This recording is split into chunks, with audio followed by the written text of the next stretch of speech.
Film की शुरुआत 5 दोस्तों से होती है जिनका नाम है गेरेरो, अरमांडो, पेद्रो, गियर्मो और पोलो। बाहर से तो ये आम लोग लगते हैं, लेकिन असल में ये मेक्सिको की एलीट स्पेशल फोर्सेस के मेंबर हैं। उनकी छुट्टियां तब बिगड़ जाती हैं जब उनकी कार दूसरी गाड़ी से टकरा जाती है और कुछ हथियारबंद लड़के गोलीबारी शुरू कर देते हैं। पीछे से कवर दे रहा हूं।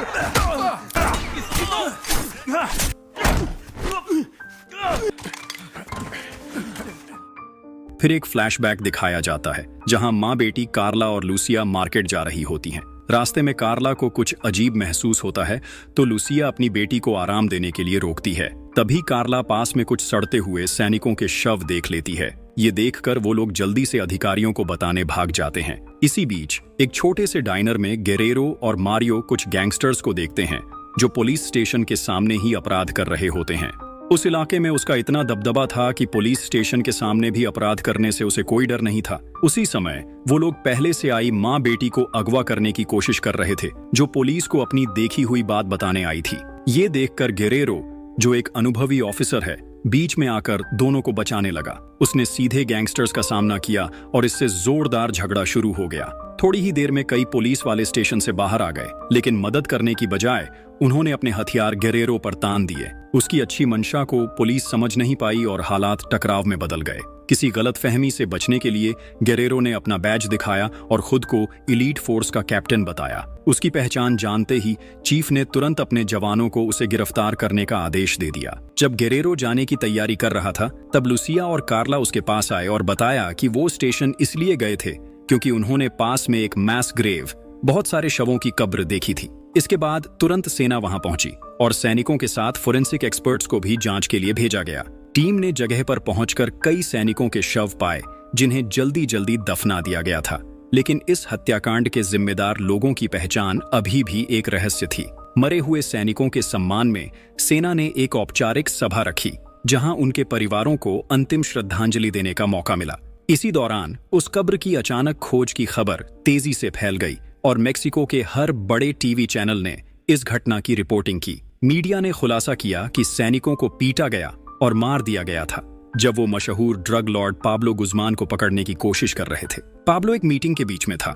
जब उसे बढ़ते खतरे का पता चला तो उसने अपने साथियों को गेरेरो के बारे में चेतावनी दी, जो एक एलीट सिपाही था और जिसे हल्के में नहीं लिया जा सकता था। इसी दौरान पाब्लो ने एक चालाक योजना बनाई और अपने लोगों को लूसिया और कार्ला को अगवा करने का आदेश दिया। वहीं मिलिट्री बेस पर गेरेरो ने अपनी टीम को इकट्ठा किया ताकि वे पाब्लो को पकड़ने का अगला कदम प्लान कर सकें। उनकी इंटेलिजेंस के मुताबिक हत्या के पीछे मुख्य संदिग्ध लालो एल मारानो था, जो पाब्लो के सबसे बड़े एनफोर्सर में से एक था। उनकी योजना थी कि पहले लालो को पकड़ेंगे और उसे जाल के रूप में इस्तेमाल करेंगे ताकि पाब्लो और उसके आदमी बाहर आ सकें। अगले दिन गेरेरो और उसकी टीम ने इस योजना को अंजाम दिया और जल्दी ही लालो को एक रेस्टोरेंट में खाना खाते हुए पकड़ने में सफल रहे। इसी बीच पाब्लो को मेक्सिको के रक्षा मंत्री के साथ मीटिंग करते देखा गया। मौका मिला तो एक भ्रष्ट अधिकारी पाब्लो से रिश्वत ले रहा था ताकि मिलिट्री उसे पकड़ने न आए।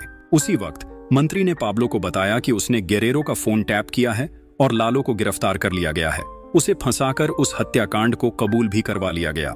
लालो की गिरफ्तारी के बदले गेरेरो और उसकी टीम को 3 दिन की छुट्टी दी गई। उन्होंने ये मौका पाकर घर जाकर अपने परिवार से मिलने का प्लान बनाया। जाने से पहले सबने मिशन की यादें संजोने के लिए एक ग्रुप फोटो ली, लेकिन उनकी छोटी सी छुट्टियां अचानक उसी हमले से बिगड़ गईं जिसे फिल्म की शुरुआत में दिखाया गया था। यहां से साफ हो गया कि पाब्लो के लोग ही इस हमले के पीछे थे और वो गेरेरो को खत्म करने पर तुले हुए थे। मगर एक एलीट सिपाही होने के नाते गेरेरो और उसके साथियों ने हमला करने वालों को आसानी से हरा दिया। थोड़ी ही देर में अचानक रोमानो वहां पहुंच गया।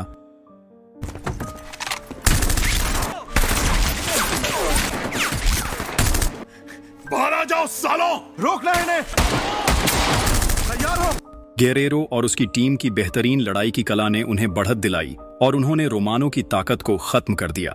घायल होने के बावजूद रोमानो ने गेरेरो को चेतावनी दी कि वो और उसकी टीम बच नहीं पाएंगे, क्योंकि पाब्लो तब तक नहीं रुकेगा जब तक वो सब मारे न जाए। रोमानो के हारने के बाद गेरेरो और उसकी टीम ने फैसला किया कि पाब्लो और उसकी टीम के आने से पहले ही वहां से निकल जाए। रास्ते में गेरेरो ने मिलिट्री हेडक्वार्टर से संपर्क किया और बैकअप मांगा, उसने ये भी बताया कि पाब्लो और उसकी गैंग उनका पीछा कर रही है। कुछ ही देर बाद पाब्लो और उसके लोग वहां पहुंचे और रोमानो का मृत शरीर देखा। रोमानो की मौत से बेहद गुस्साए पाब्लो ने, जिसे वो अपना भाई मानता था, बदला लेने की कसम खाई। उसने अपने लोगों को आदेश दिया कि गेरेरो का लोकेशन ट्रैक करें। अफसोस की बात है कि रक्षा मंत्री के फोन टैप होने की वजह से कोई समझौता नहीं हो पाया। इस बीच गेरेरो और उसकी टीम घने जंगलों से गुजरते हुए एक सुरक्षा चौकी की तरफ बढ़ रहे थे, लेकिन बदकिस्मती से पाब्लो के लोग उनकी हर हरकत पर नजर रख रहे थे, इसलिए उन्हें फिर से लड़ाई लड़नी पड़ी।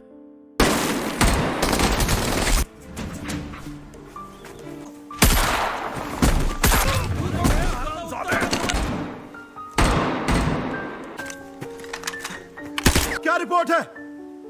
भले ही उन्होंने दुश्मनों की ताकत कम कर दी, लेकिन पोलो और अरमांडो बुरी तरह घायल हो गए। पोलो को बाएं कंधे में गोली लगी, जबकि अरमांडो को कान और पैर पर गंभीर चोटें आईं।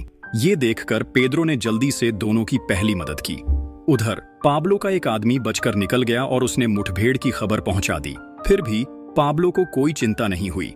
उसे पूरा भरोसा था कि चाहे गेरेरो और उसकी टीम कितना भी भागे या छुपे, वो उससे कभी नहीं बच पाएंगे। रक्षा मंत्री की धोखेबाजी की वजह से पाब्लो को हमेशा उनका ठिकाना पता चलता रहता था। बिना वक्त गंवाए पाब्लो और उसके साथियों ने तुरंत उस जगह का रुख किया जहां गेरेरो था, लेकिन वहां पहुंचकर उन्हें उसकी टीम नहीं मिली। इसके बजाय उन्होंने गेरेरो का फोन पाया, जो पाब्लो के 5 घायल साथियों की लाशों के ऊपर रखा था। जब पाब्लो को एहसास हुआ कि फोन टैपिंग के बारे में उन्हें पता चल गया है, तो वो और भी ज्यादा गुस्से में आ गया। कहीं और घायल पोलो और अरमांडो ने कुछ देर आराम करने का फैसला किया। पेद्रो ने उनके जख्म देखे और समझा कि समय के साथ हालत और भी बिगड़ रही है। इसी बीच गेरेरो ने रोमानो का फोन उठाया और उसमें एक वीडियो देखकर हैरान रह गया। उसमें साफ दिख रहा था कि रक्षा मंत्री चोरी छिपे अपराधी पाब्लो के साथ मिलीभगत कर रहा था। मौजूदा हालत देखते हुए गेरेरो और उसकी टीम ने जल्दी से सुरक्षा चौकी तक पहुंचने का फैसला किया ताकि मदद मिल सके। रास्ते में उन्हें एक घर मिला जो अपराधियों का अड्डा लग रहा था। पेद्रो ने सुझाव दिया कि उस पर हमला किया जाए, क्योंकि नापोलो और अरमांडो को तुरंत मेडिकल मदद चाहिए थी और टीम को आराम करने के लिए सुरक्षित जगह चाहिए थी। उन्होंने हमला किया और अंदर के अपराधियों को काबू में कर लिया। अंदर जाकर उन्हें 2 बंधक मिले, लूसिया और कार्ला। असल में पाब्लो के लोगों ने उन्हें अगवा किया था। उनकी हालत देखकर गेरेरो की टीम ने उनकी मदद की। वो रोते हुए बोले कि अब वो सुरक्षित हैं। टीम को वहां छुपाए गए हथियार, गोलियां और विस्फोटक भी मिले। अब टीम को समझ आया कि आम नागरिकों की सुरक्षा के लिए उन्हें बहुत सावधानी बरतनी होगी। खतरों और जिम्मेदारी के बावजूद हार मानना उनके लिए रास्ता नहीं था। वो कभी सरेंडर करना नहीं चाहते थे, क्योंकि वो सैनिक थे। वो पूरी ताकत से लड़ने के लिए तैयार थे ताकि अपना मिशन पूरा कर सकें। उस रात गेरेरो ने लूसिया और कार्ला को बताया कि उन्हें पाब्लो के आदमी पीछा कर रहे हैं, इसलिए उसने सजेस्ट किया कि वो जल्दी से निकलकर सिक्योरिटी पोस्ट पर हेल्प मांगे। जाने से पहले गेरेरो ने लूसिया और कार्ला को बुलेट प्रूफ वेस्ट पहनाए और सिक्योरिटी की व्यवस्था की। ये जरूरी था कि ग्रुप के 2 नागरिक सुरक्षित रहें। जब तैयारी हो गई, ग्रुप घर छोड़ने वाला था, लेकिन जैसे ही वो बाहर निकले, पाब्लो और उसके आदमी ने उन्हें घेर लिया। उनकी संख्या ज्यादा थी, इसीलिए गेरेरो और उसकी टीम मुश्किल में पड़ गई। इस वजह से उनके पास और कोई रास्ता नहीं था, तो वो घर के अंदर छुप गए और बची हुई बुलेट से लड़ने लगे।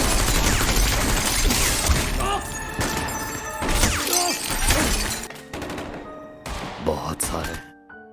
यहां लूसिया और कार्ला ने सैनिकों की लड़ाई देखकर फैसला किया कि वो भी अपराधियों के खिलाफ लड़ाई में मदद करेंगी। इसलिए गेरेरो ने उन्हें बंदूक चलाना सिखाया। इसी दौरान पेद्रो ने अरमांडो से कहा कि वो उसकी जिम्मेदारी संभाले, क्योंकि वो पोलो के घावों का इलाज कर रहा है। बाहर पाब्लो और उसके लोग लगातार घर पर गोलीबारी कर रहे थे, जिससे गेरेरो और उसकी टीम को खुद लड़ना पड़ा।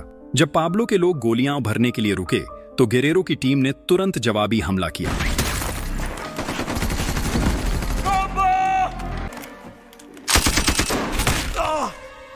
गोलीबारी थमने पर गेरेरो ने अपनी टीम की हालत देखी। सभी ने जवाब दिया, लेकिन बदकिस्मती से अरमांडो गंभीर हालत में था, क्योंकि पाब्लो की गोली उसे लग गई थी। अब वो हिल भी नहीं पा रहा था और बेचैनी से और गोलियां मांग रहा था। कार्ला ने खुद ही आगे आकर गोलियां अरमांडो तक पहुंचाने की जिम्मेदारी ले ली। टीम को पता नहीं था कि पाब्लो के कुछ लोग चुपके से एक अंडरग्राउंड रास्ते से घर में घुस गए थे। कुछ ही देर में घुसपैठियों ने अरमांडो और कार्ला पर हमला कर दिया। अपने साथियों की सुरक्षा के लिए अरमांडो ने कार्ला से भाग जाने को कहा, अपनी टीम को और खतरे में डालने से बचाने के लिए अरमांडो ने खुद को कुर्बान कर दिया। एक बॉम्ब फोड़कर दुश्मनों को हराने की कोशिश की गई।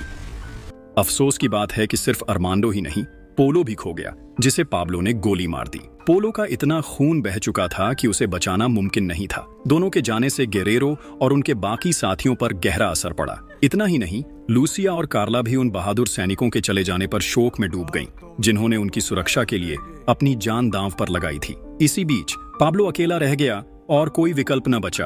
पाब्लो को मजबूरन हार माननी पड़ी और उसने अपने हथियार नीचे रख दिए। लेकिन भीख मांगने के बजाय उसने गेरेरो को एक एक कर फाइट के लिए चैलेंज किया। एक इज्जतदार सैनिक के तौर पर गेरेरो किसी निहत्थे दुश्मन को चोट नहीं पहुंचा सकता था, इसलिए उसने पाब्लो की चैलेंज स्वीकार कर एक बॉक्सिंग फाइट लड़ी। शुरू में गेरेरो को पाब्लो के खिलाफ मुश्किल हुई, क्योंकि वो एक माहिर मार्शल आर्टिस्ट निकला।